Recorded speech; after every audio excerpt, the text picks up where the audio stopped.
Hello, everyone, and welcome to Head to Head. And tonight we've got a show that's going to cover some different aspects of things to the ones that you might be used to from us. It's going to be far more interesting, though, I can assure you. And we've got a guest who, although she might proclaim that she's, well, no, I'm not sure about this, you're going to find her very interesting. I know that I have done since meeting with her. So I'd like to introduce you all to Rana Nazir. It's a pleasure for you to be able to come on the show. Thank you so much for coming on. I know you're going to enjoy it. We're delighted to have you here. Oh, well, thank you so much, Phil. Thank you for the opportunity. It's really appreciated. And it's great to be on your show. Thank you. Well, thank you. I really do appreciate it. Now, what I tend to do at the start of each one of these shows is with all the guests that we've had, and we've had people of every different sphere, from professional footballers to politicians to you name it, on here. I always say we have people watch from all around the world, and they might not be fortunate enough to have come across you before. So before I start hitting you with all these hard questions and interrogating you, maybe you want to spend a couple of minutes just introduce yourself to the viewers. Well, my name is Rana Nazir, and I am a water treatment consultant engineer by profession. And I also, well, different organizations I sort of head. I'm the vice chair of the All Pakistan Women's Association, although I'm from Kashmir. And I also have an organization called the British Kashmiri Women Council, which where I sort of fight for women's rights and, for Kashmir to get them equality. Well, which is great, and equality is such a massive issue. But I think you've also been very modest because you've won lots and lots of awards, as anyone would know who knows you. You've won a lot of awards for inspirational speaking, and being an inspirational person and someone who puts their heart and soul into supporting their community and into supporting women to achieve things in this life. And those are things that I think that are as important today as they were 100 years ago. It's an ongoing issue. Absolutely. And, Absolutely. and one of the things that always fascinates me with, because discussions about equality can be very, very controversial. Now, a lot of people, I think, in the political world, they confuse equality of outcome with equality of opportunity. And there are so many, particularly women, who don't have the same equality of opportunity that men do. I think that's something that perhaps it's a fine line, but I think it's something that needs to be clarified. Would you agree with that point about that? Yeah, no, I totally agree. Equality for me is everyone having a right to an education, a right for, because a right as being a human being, and being able to live their life in a, and everybody is equal the way I look at it. And I know, I mean, there's a difference between men and women, and there's always like equality, women's rights and things. But working together, I think, in collaboration, knowing about each other's the differences, I think that sort of helps, equality. Yeah, and in your case, you achieved quite significant things in the world of engineering, and which would be classified as a man's world by and large, and your career has sort of defied many of the Yeah. stereotypes, hasn't it? But was that as difficult as it sounds? Yeah, I mean, I had to overcome many sort of barriers. It was a male-dominated environment, and in the workplace, I managed to overcome a lot of the through time. I overcame that through time, and you'd be surprised that a lot of my mentors, when I look back now, I can proudly say a lot of my mentors were male. Because they did have a positive impact, and it's about communication, and I think it's really, really important that we are able to communicate, and be, get each other to understand, and overcome that. And I did it through a lot of mentoring, building, like coaching, and with the engineers and a lot of the managers, and that you don't realize that. it's like not mentoring as such, but you're mentoring in a way that without, like silent mentoring, you're Yeah. sort of going through and helping them learn about yourself and teaching those aspects. And I think that's really, really important that we do that.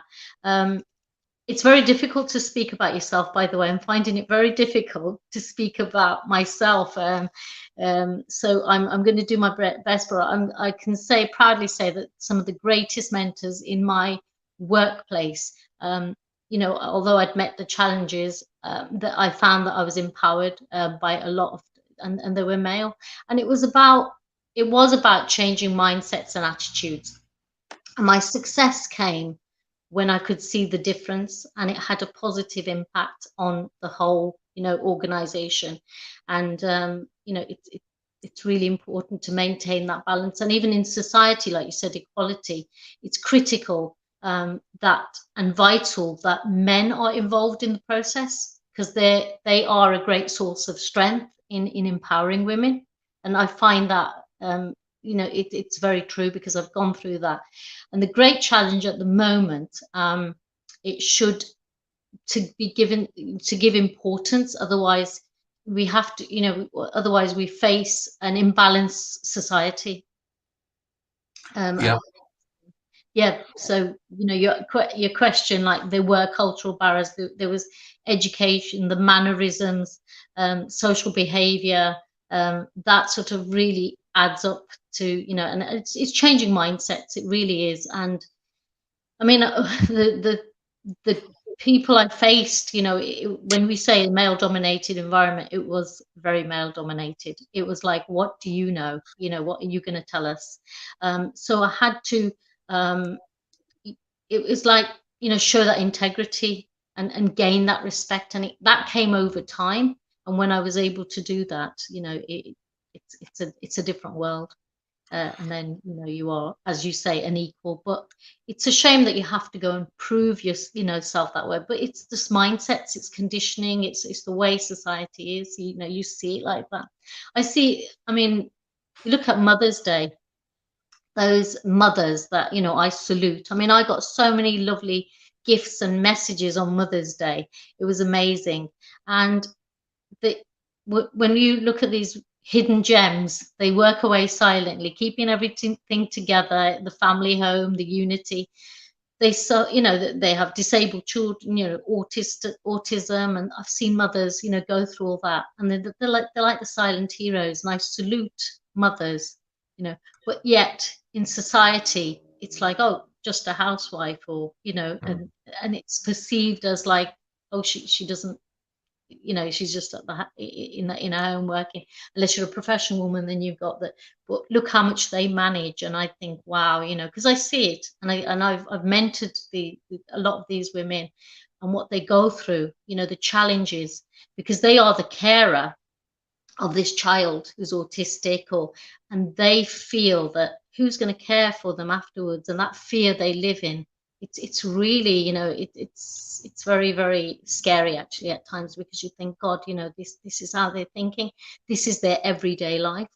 So when we say equality, when you say that, it's never equal everywhere, and these are the things that we need to bridge these gaps. We need to have a culture of understanding, so to be able to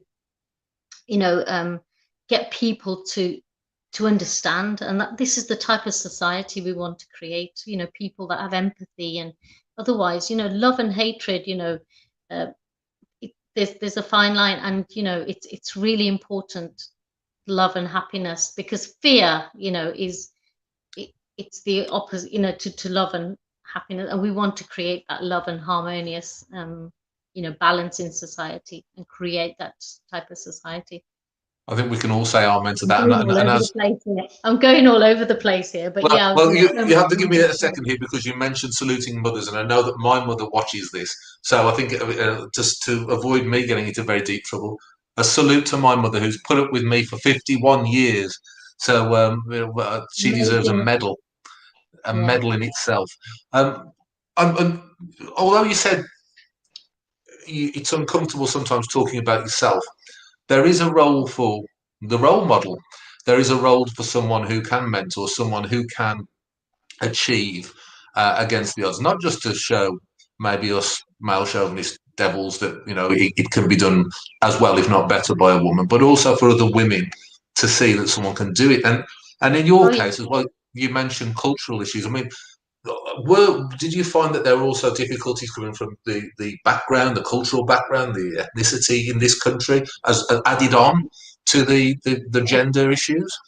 Yeah, I mean, it is difficult. I mean, if especially growing up, and the parents that came here, they build Birmingham. My father, his father, 50, 60 years. It became an economic. It's a Birmingham is a melting pot of diversity, and they built that. They worked so hard, and it was the fear of coming from another country. Can you imagine that somebody's coming from another? They don't know the language. That's a barrier. So Mm. when our mothers came, they were in fear. At that time, there was a lot of racism. There were skinheads. There was all these groups and gangs. I remember growing up as a child, and you thought, oh my God, And my mum used to be in fear because my father used to go to work, and then obviously she was alone, didn't know English. They didn't even know how to switch the gas on, and so they were learning these things when they first came. So the difficulty of that, and then bringing up your children and living in that fear, it was a great. So I appreciate that. So when they were holding on to their culture, thinking our children are going to go, they're going to go this way, that way, it's going to get westernized or whatever.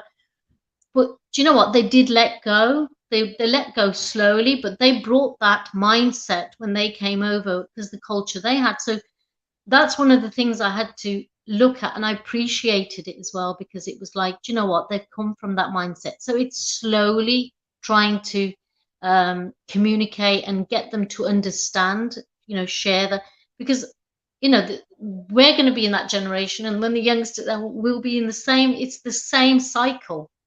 Mm. So it's about understanding when the elderly, are talking about that fear or they're worried about something. You've got to tap into it and try and understand it as well and compromise where you can, because Yeah. can you imagine the fear that they're living in, or they're scared, or and this is the way they've lived, and it's about coming halfway. And this is with everything, and with the future generation as well. You've got to have that balance. And I fear for the youngsters because I think they've got no sense of hope anymore. The choices that I had when I was, growing up, they've not got those choices anymore. It's become a sort of a lost society, and I think we really need to get them part of the decision making process. Be a vital, important, part of the decision making process as going forward, because it's really, really important that they do become part of society, because I think we're losing that. I mean, now the gang, the knife crimes and things, yes, it's been happening, but to pull out a knife and just be able to, we would think, we wouldn't even hurt, do you know what I mean? It's like, what mindset, what is happening?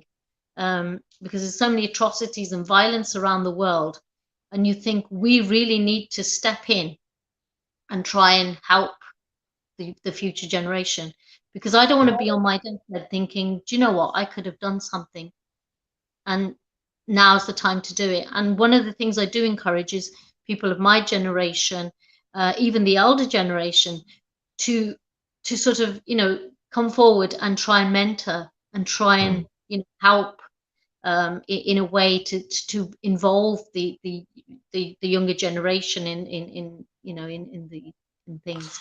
Yeah. So it's really to inspire them to educate, engage them, and empower them in that decision making process. I think it's really important. Well, you've raised a few really, really important issues there.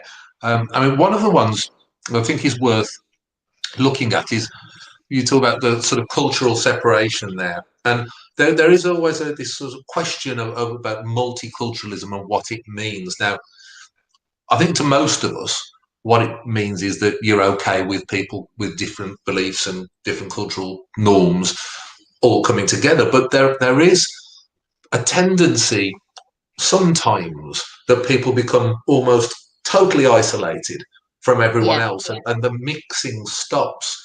And I often wonder whether this concept of multiculturalism, massively well intended, I Mm, wonder whether or not it's actually contributed to us being kept separate. mm. It's one of the things that I find, the I know when I was working at one of my organizations, I was championing equality and diversity. And one of the things was BAME. They created an organ, which was BAME. Yeah, But I thought this is separating people. Okay, they need a space where they need to, be able to be open and speak to their own. But it was like dividing. yeah, So sometimes we tend to divide things. It's like the women groups and we need to involve others. And so I said, okay, if I'm co-chairing this, I really need to make it inclusive because I mm, think it's really important that, because we're hiding away, and listening to the problems. Oh, this happened, that, as a BAME person, but then how will the others know what that issue is when you don't speak to them? So it was like we need a mix, we need a diverse, so that we can appreciate each other's cultures. And it's really important. I think it's really important understanding each other's cultures, and people do need to get involved so that we're not in silos and that we're not, um, doing this on our own. I mean, Bill, I must have mentioned it before. When we are born on this earth, on this planet as a baby, you come out as a human being. The first, when you cry, you're just a human being. It's yeah, afterwards you get the stamp of, religion, culture, whatever, the name, and that comes afterwards. So we're all human beings. And for me, I don't see color. I don't see, oh, different ethnicities or anything. It's like everybody, and if anybody's got a religion, a culture, respect that. yeah, It's respecting, engaging with them, and it's really, really important for the community. Community is paramount in connecting, because we have to be able to connect with all walks of life. And once we start doing that, we need to create those opportunities to help that change, to help change those attitudes, because towards one another, and together we can achieve, like they say, united, divided we fall, and united we can gain. And that there has to be, and what we need to do is create that genuine desire to want to be able to bridge that gap, to be able to connect. And once that's genuine, it brings people together. And achievement can come in sort of many roles, in work, outside work, in the community. And this is something that I try to achieve. I volunteer. I try and be everywhere really, and try and sort of help where I can, whether it's the elderly, and it's engaging the elderly with the teenagers, and vice versa. And it's be able to build that. And I've managed to do it. And if I can do it, I'm sure so many people could do that. But it's having that genuine desire to do that. It's really, I really think important. you raised the important issue that we're all born humans, and I'd much rather us be thought of, Bill and Raina, rather than us being broken down into our component parts of what we Yeah. are. We're just two people talking. And when I was at school in inner city Wolverhampton, I went to a school where there was, I can't quite remember the figures, but it was about 30% of the kids there were white. Although what that covers all sorts of different definitions, but it never occurred to us that we were different. We were kids Mm, from Wolverhampton, and we might go back to a slightly different family, but maybe slightly different food. But when we got to school, we were all just all there together, and it was never exactly. thought of as something. And yet now it seems, and it's almost counterintuitive, because you'd have thought the longer that we have so many different people in this country, the more we would have come together. Now it seems that there is a divide that Yeah. wasn't there And we in yeah, the 80s, so when I was at school. and it's been created because because we have BAME, and because, you know, where we need it, but it needs to be inclusive, like I said, because when you have these groups, like say, I'll give you an example. It's like the women's groups. They used to be like you know, the feminist women's group, and my bosses, directors who were men, um, we used to have these events, and it's like, oh, I've been called to it from my department. It's like, can Raina come to it, you know, and come to London, and we got this event going on, and it's women speakers and all this sort of stuff, or International Women's Day. And my director, who wasn't, you know, he was a very, you know, he's very, very good in the sense that, you know, in quality wise, he was just saying, you know, everything's on merit, you know, I don't look at it that way. But he was like, why are they having meetings with women? So they would, you know, because obviously it was like we're shut out. So you Yeah. could see that it's like, oh, that women's meeting again. It's like, oh, they're having a go at us.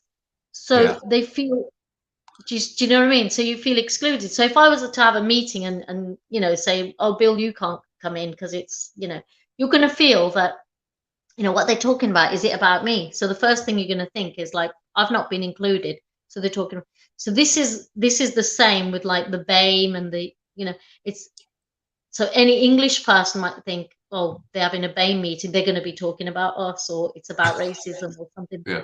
Which, do you know what I mean? And even this, I know there's this Islamophobia and all this stuff going on as well. That is another one, because it's like everybody knows that yes, you do need a, you know, a platform to be able to speak out, but why not have something that, you know, it's like for everyone, Yeah. where you can Exactly. speak. Do you It's know what the I only. mean? Where It's the only everyone way can, yeah, you're gonna have because you're dialogue. dividing. Yeah, you're dividing, and I feel that that divides, because I like to be including everybody, because I find, you know, I see everybody as equal, and it's like, okay, you've got a problem. Yeah, there might be a bit of racism, but sometimes it's understanding. I worked at a place. I'll just tell you this, Bill.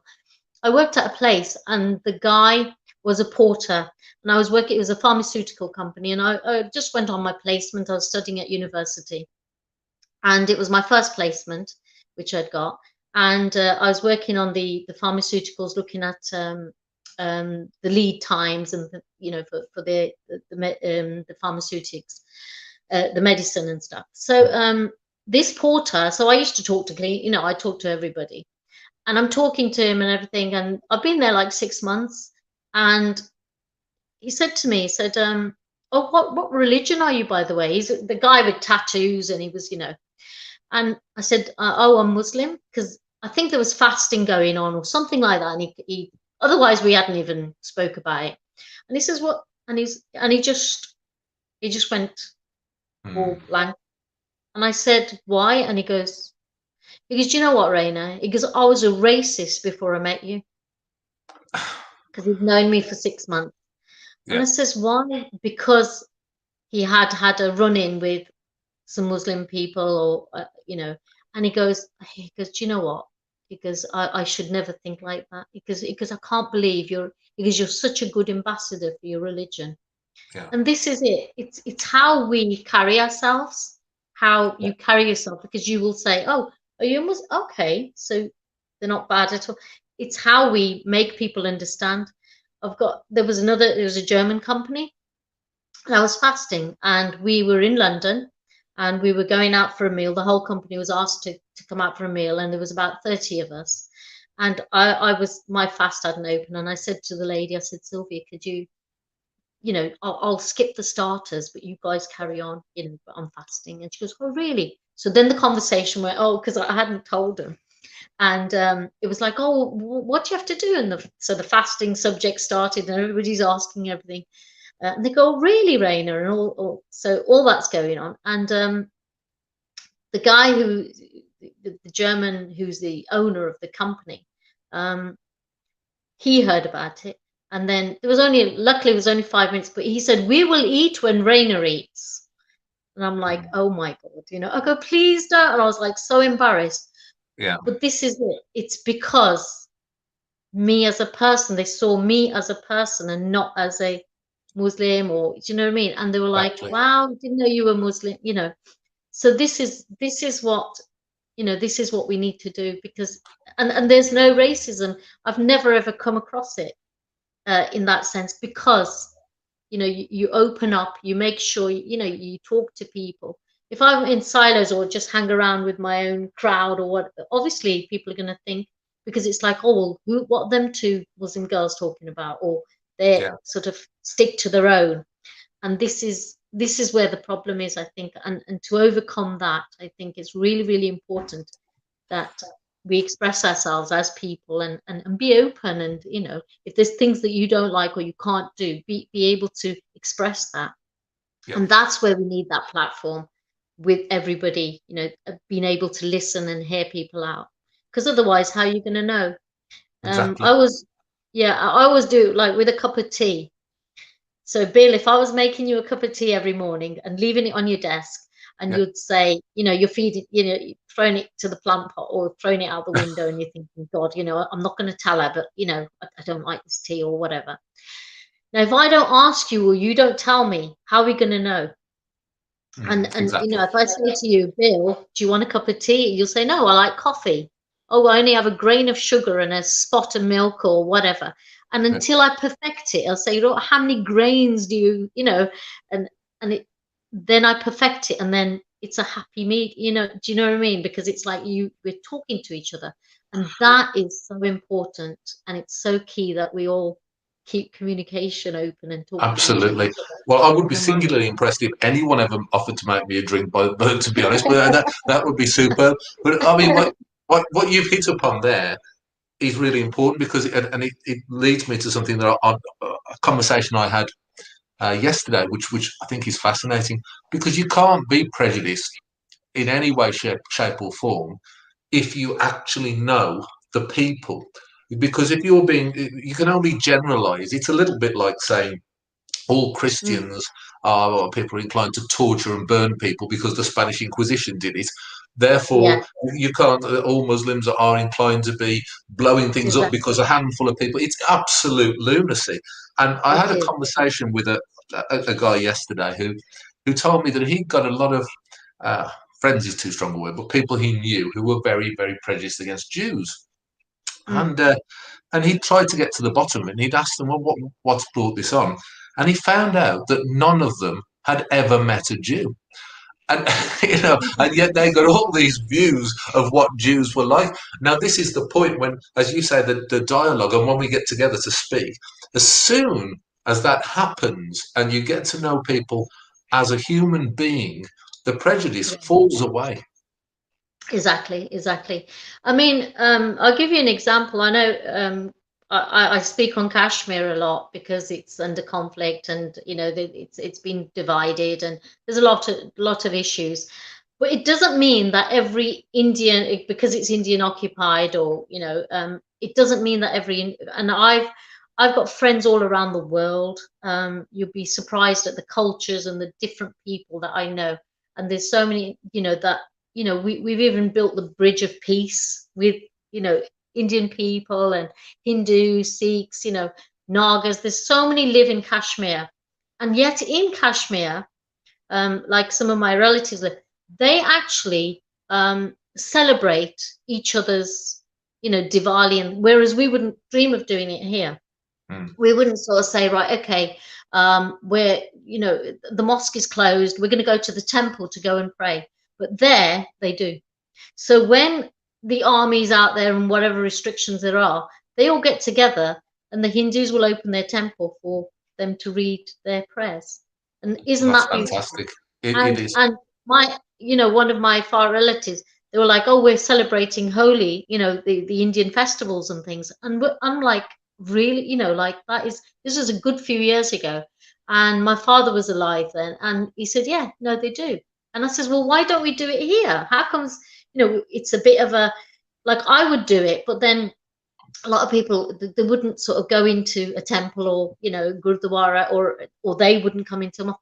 And it's like, well, why don't we do it here when it's all so different there? And yet that is under conflict, it's in a war zone, it's going through so much, and yet they come together because they've lived together. Yeah.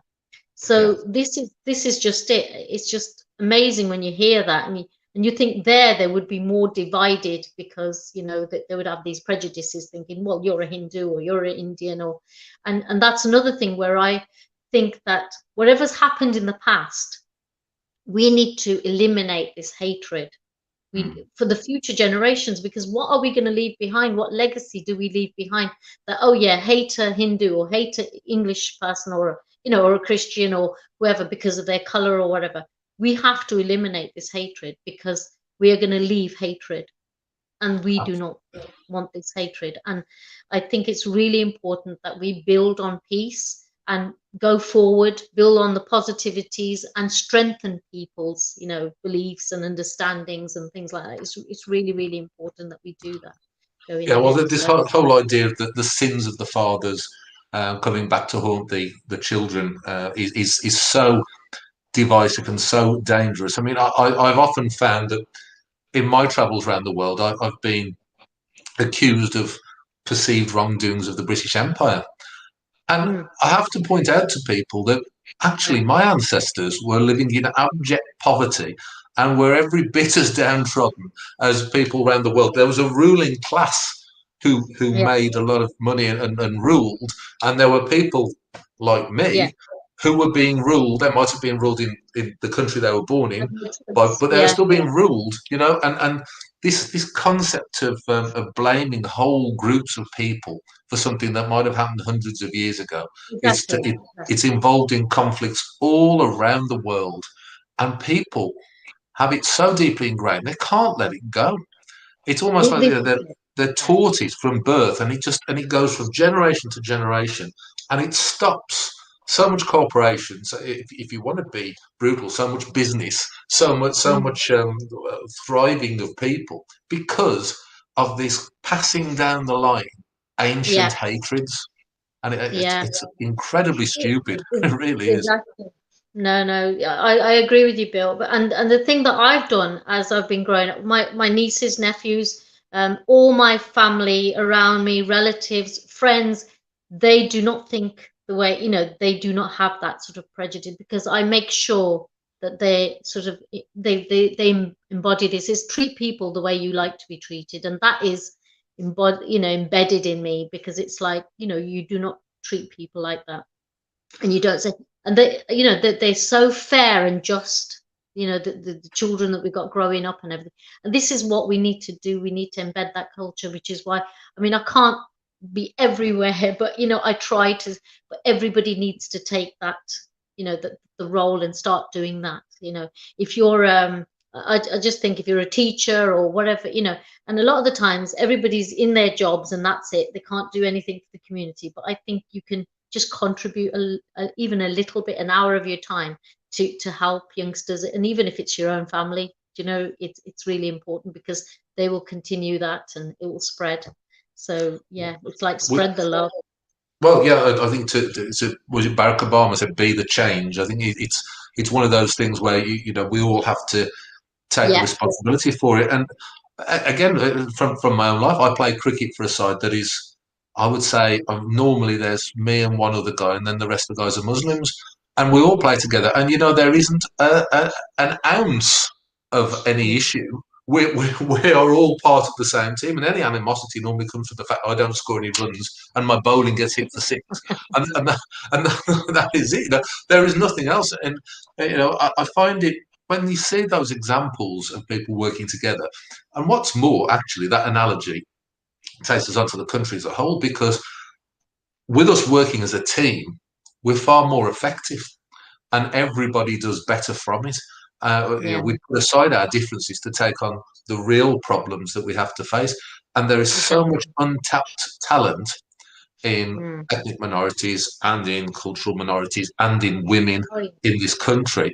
Massive untapped resources, which, it if we is. actually found the right way of doing it, which I'm not always convinced comes from ham-fisted, over-the-top government intervention, but more a drive towards Mm. meritocracy. And you've spoken about merit quite a lot.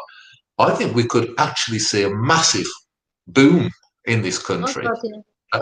if because it's almost like we're fighting with one arm tied behind our back at the moment. Yes, yes. No, that's so true. And you said about sports. I think sports is a great thing bringing people together. It really is. I mean, you look at India, Pakistan, when they're the cricketers, there's just no, and people. I think they drop those barriers. And where there's social enterprises in countries and things, especially in countries with conflict, I think people are just mentoring people. I think they would drop their guns. You know, I think that, and building communities, giving that sort of strength, in and for the younger generation to sort of, like I said, in the decision making processes and things like that, it will eliminate this hatred, because I think they just don't know. There's a loss of identity, and then the media doesn't really help, does it? Sometimes, because No, it's no. it's the biggest sort of, because, like, it's like blacks fighting, and all this. It sort of just gives that negative image every time. There's never anything that's positive out there, and that's what they need to do. Start feeding positivity. And I think, it's like when you look at the mirror, your reflection of the mirror, and whatever you give out, that's what you're going to get back.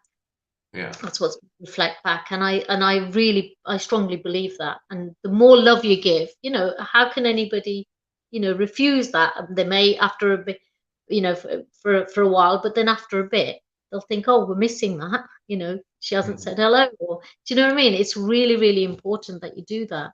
um I hug everybody, before everybody used to go to sleep and stuff, and they're all like, it was like a, yeah, everybody goes to sleep on a good sort of positive note.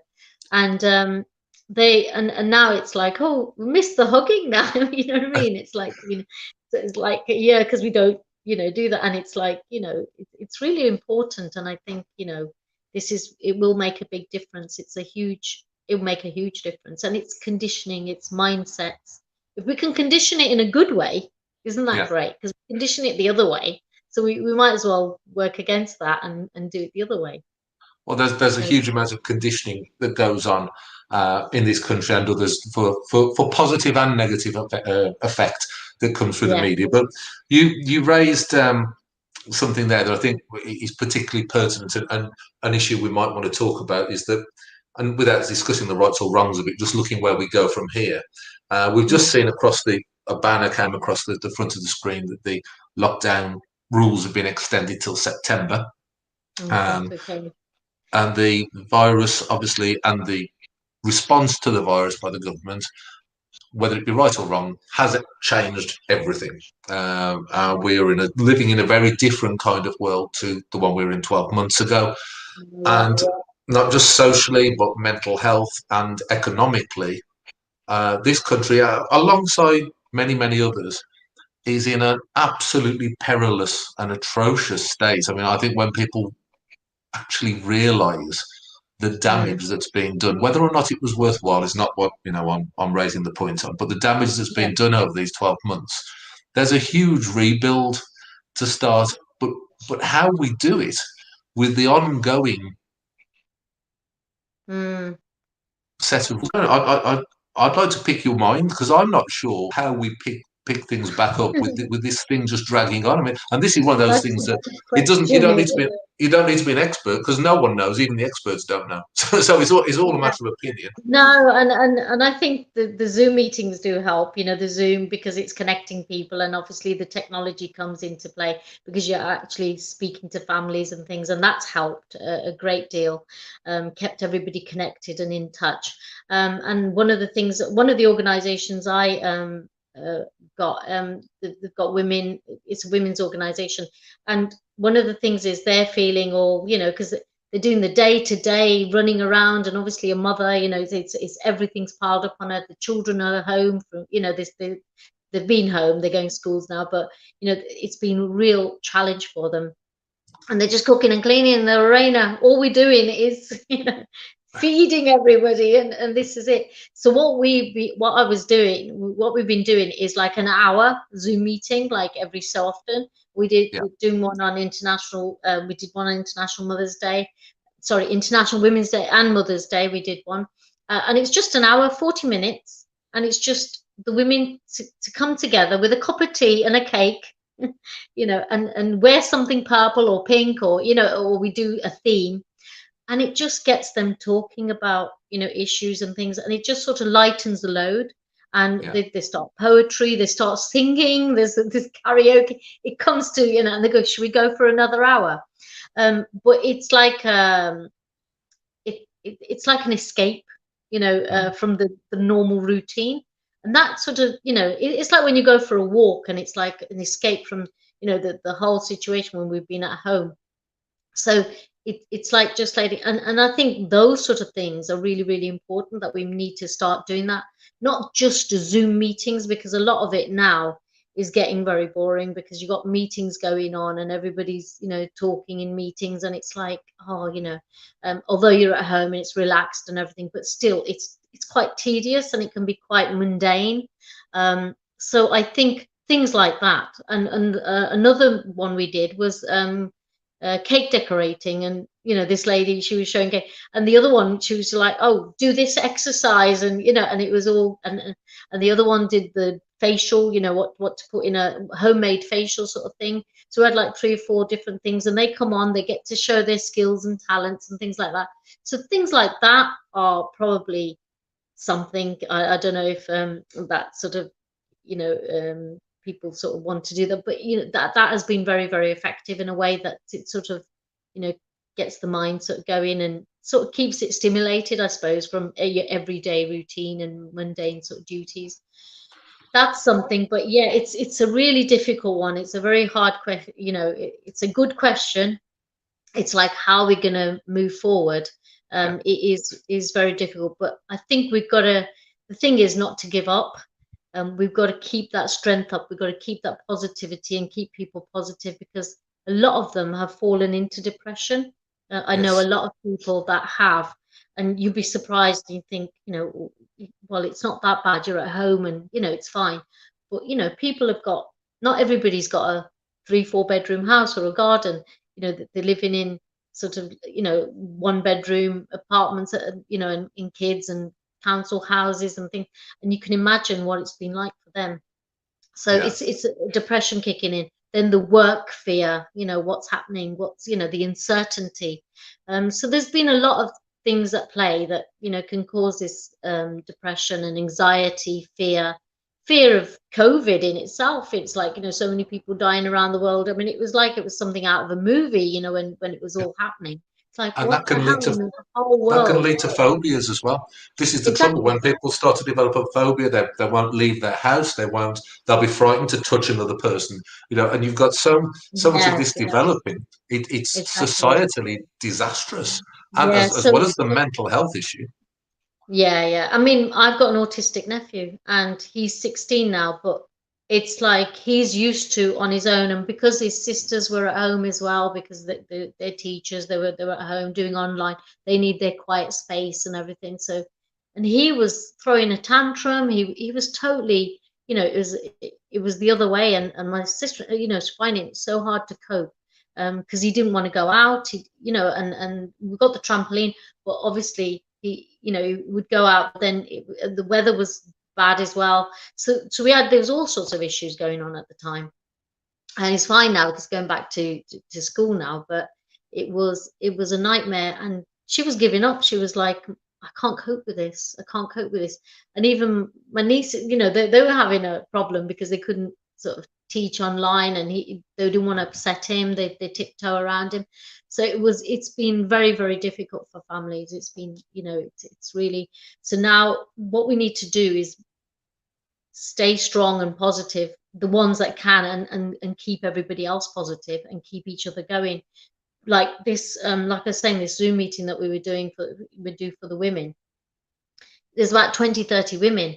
So if you can keep people positive like that, and create thingy, like little workshops or whatever you can do, even Yeah. in your home, and you're not doing much, and you know how to bake cakes or whatever, I think that's important. Or somebody can do woodwork, or just a little session, to even get the guys to sort of, I don't know, washing your car, or something like that.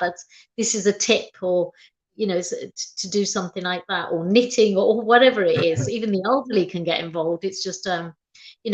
and I think it's really important to keep everybody sort of going, because otherwise, it's gonna, I mean, it already, it's setting in, and then you're just watching the media, and it's all negative at times, and it's I really, think really watching frustrating. the mainstream media is probably a masochistic thing to do at the moment. I tend It to try and avoid it because it's we I've totally avoid it. I totally yeah. avoid it now. It's been a long time, and now and again, obviously, you listen to the radio, but I totally cut it off. The first lot I did, listening to it all around the world, what was happening, it was like scary for everyone, and especially the youngsters. The kids, they were so scared. Are we going to die? Mm. These questions. Are we going to die next? What's and it's like you don't have an answer for it, and Well, it's that just goes like, to a big issue though, because we spoke about negativity on other issues from the media. Now, this issue with COVID, um, we were all left with that impression that we're all going to be wiped out by the plague. I mean, I would, normally things like that don't bother me in the least, but I was very concerned at first.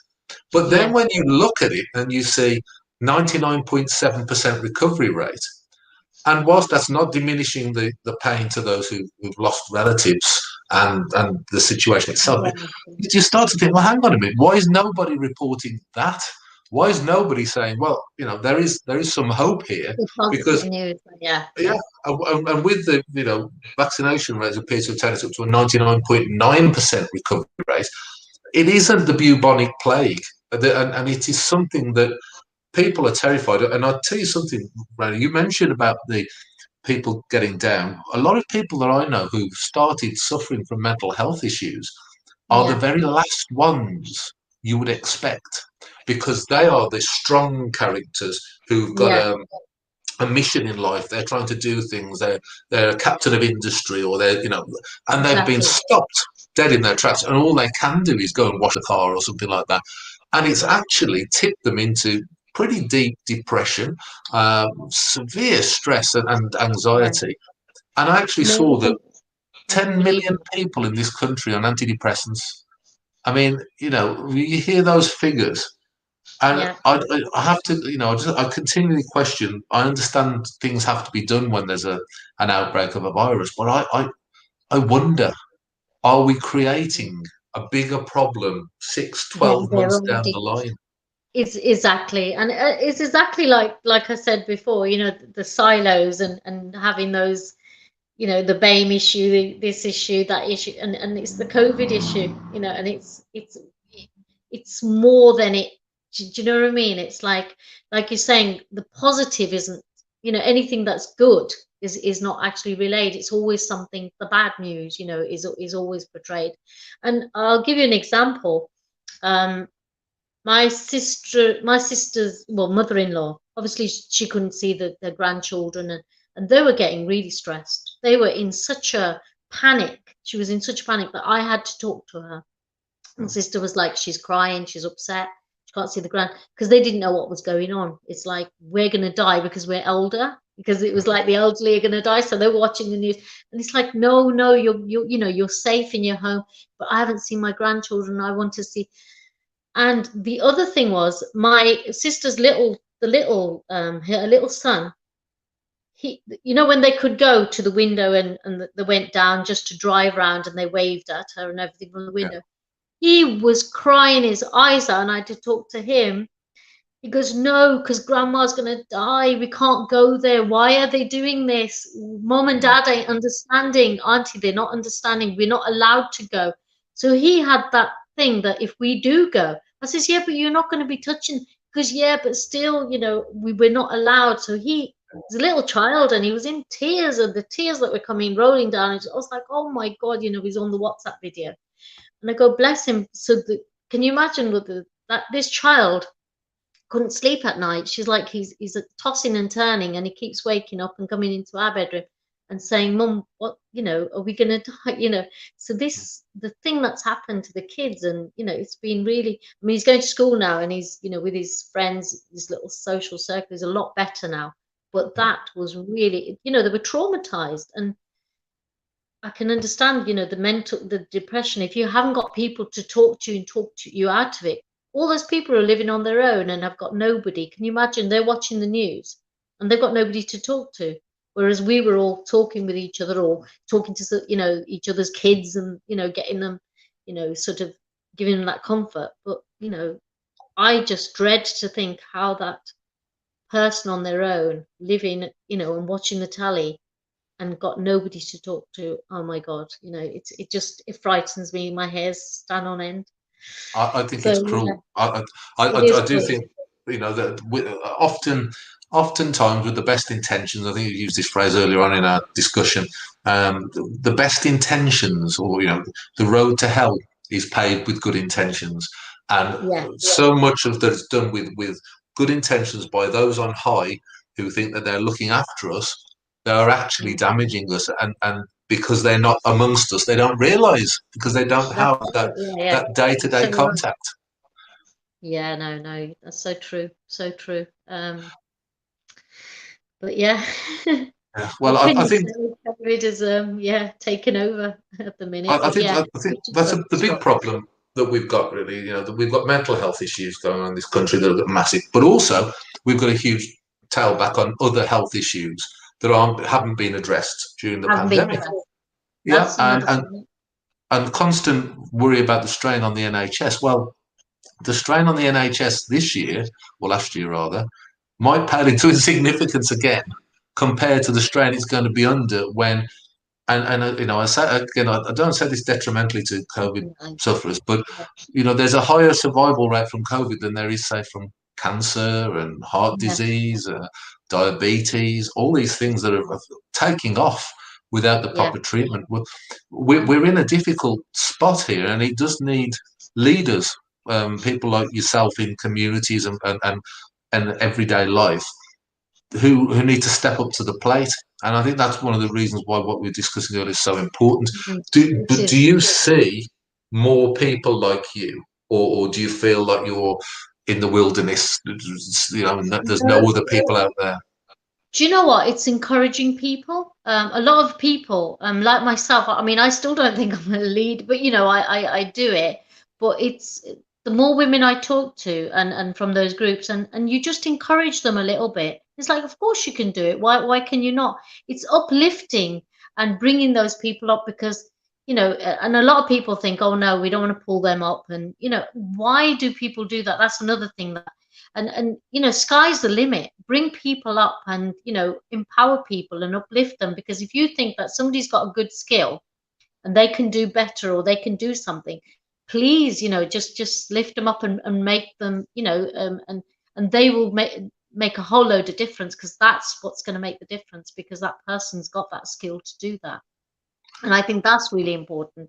It does make a difference. And in this hour of need, this is what we need. Like you said, we do need community people, leaders, and even if they're not, to become leaders, encourage them to become. They don't have to be, a leader or a certain thing. You can do this from, like I just said, you can do this from your home. If we Yeah. encourage people to do a meeting for even 5 people, and to sort of encourage them to get them out of depression, or talk about diabetes or cancer, or whatever they've got, their expertise in, it can be easily done. It's really, really important that we educate. Education is another passion of mine, and it's Mhm. really, really important to educate people, because it's a must, and I think everybody, needs that. And obviously, I mean, the other thing is homeless. I see the homeless, and that's another big um, thing that I, really, really sort of scares me, because I see them and I think, and I'll go into Lidl's or whatever, and I'll bring a bag out of food for them. It's Yeah. like, what do you fancy? And they're like, oh, do you know what? I feel like a milkshake, and I'll bring them strawberry, chocolate, all the flavors, and croissants and whatever. You know, Mm, okay, it's not going to solve anything, but at least it gives them some food, and they go, oh, thank you. They're so grateful. I'm like, please don't, because I feel so embarrassed, because it's like, why have we got the homeless people? Why can't we do something about this? That's another thing. And why are they, for whatever reason? And it's just a vicious circle, everything. And we just need to like grab the bull by the horns and just say, right, okay, we're going to shake this up and we're going to sort this out, because I don't think anything's impossible. If we really put our minds to it, nothing is impossible. We can achieve so much. And if everybody comes united, it's like with the same, and trying to create a better society and improve things, we can do it. I really don't think there's, and I've got so much like energy and in me, that passion to do that. And I do it in my own little, but then it's like me doing a little bit, but we can do it as a whole. And I think that's Yeah. really, really important. It can really make a difference. And you said that you don't think you're a leader. You've just given a speech of leadership there. It's a frame of mind. It's a frame of Yeah. mind, and I think Okay. well, that frame of mind that nothing is impossible. That is the most important thing, most important message to get across to everyone from whatever background they're from. It doesn't matter where you start; it's where you end, and that you can do it. And it's Yeah. up to the rest of us to facilitate the opportunities to be there, but you can do it. Now, we're coming towards the end of our hour. Now, I told you at the start that it would go by quickly, and then you didn't think it I would, but we're know. coming, we're coming to the end. Amazing. And I've I, really enjoyed it. It's really been what, great. what And I was, it's fearful been, coming on. no, Yeah. it's been smashing. Now, what I always do at the end is I say to people, this is your chance to shamelessly plug what you're doing, what your interests are, what your Okay. organisations are. You've got good 2 or 3 minutes here. Regardless of an open advert, tell people out there how they can support what you're doing and get involved in the things that you care about. Okay. Oh God, okay. By profession, obviously, I'm a water treatment consultant engineer, but I've run many organizations. I've been a mentor for Mosaic as well with the mother-daughter groups. I'm a global peace ambassador. I got the Global Peace Award at the House of Commons. I also president global coordinator for 54 Commonwealth countries, which is where I'm liaising with all the different networks and all over the world. Um, and I think I always, despite my jobs and organizations and everything taking me all over the world, um, we need to bring positive change. I believe that positive change in our most deprived communities is really important. And uh, yeah, so and I think we can achieve that. We need to aspire to that. We need to be able to bring people on board and be able to mentor them into becoming leaders. And I think that's really important. And like I said, the future generation, the youngsters, they can do this. Take them out of those situations where they probably get into knife crime and things. I think those are the people that you need to influence and get them on board, because they can become the leaders, because if you give them something to do, because they have got so much energy already, and they, instead of them taking the wrong road, the wrong path, you can guide them, and they could be your best mentors, the younger generation. And when those so that the opportunities are not shut for them, those doors are not shut for them, because like I said, we had a lot of choices. And I think that it's really, community is paramount, and community can do that, bring those people. If you see a child that's is just playing around, and is going to be quite a troublemaker, those are the ones you make the leaders. I believe in that. You put them in charge, and they will lead, because they have got that mindset. And it's really important to encourage them, and that's where you take the trouble out, because you take those people on board. And together, like I said, together we can achieve, and nothing is impossible. It really isn't. And I think, it's really important to have that positive impact on the whole community, whole society as a whole. And I think it's really important to become a friend of society. And that's what I believe in, and that's why I like to be, and treat people the way you like to be treated. Is my I motto. think that is a beautiful way to finish the program, and I'm going to stick that. I'm going to repeat this to lots of people. Nothing is impossible, and I'm going to refer them back to this video. Look, we're going to have to wrap up, and it's such a shame because it's been really Thank you so uplifting much. and positive.